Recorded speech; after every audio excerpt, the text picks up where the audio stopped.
शूरवीर माता भगिनींचा पोवाडा ऐकला असेल आणि तो ऐकताना मनभर मासही चढला असेल, शरीरावर शहारे उठले असतील. पण आता जो पाण्याचा पोवाडा तुम्ही ऐकणार आहात ते ऐकून तुम्हीच ठरवा तुम्हाला काय वाटणार आहे ते. पोवाडा पाण्याचा ऐका,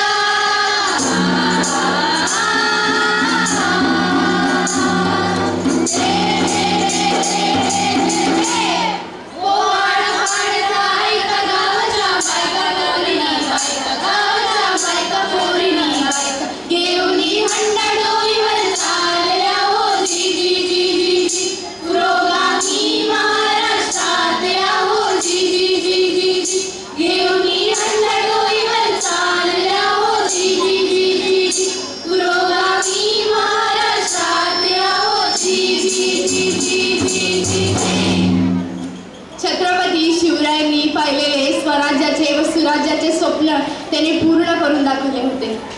पण ते आज आता टिकून राहिलं आहे का असं तुम्हाला वाटतंय का? सुराज्य म्हणजे नक्की काय? अरे सुराज्य म्हणजे नक्की काय?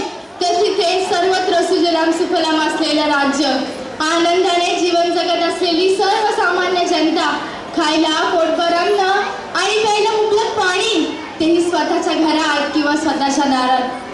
पण आज 21व्या शतकातही भारताचं 1 नंबरावर असलेलं महाराष्ट्र राज्यातील कित्येक गावं आजही तहानलेली आहेत. पाण्याच्या समस्येमुळे कित्येक गावं आजही स्थलांतरित होत आहेत. अरे कित्येक तरुणांची तर लग्नही या पाण्याच्या समस्येमुळे होत नाहीयेत. माझी माय खाली चालली,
तर मित्रांनो, आता खरी वेळ आली आहे ही बिकट परिस्थिती बदलण्याची, तहानलेल्या जमिनीतून पाणी पुरवण्याची आणि शेतकरी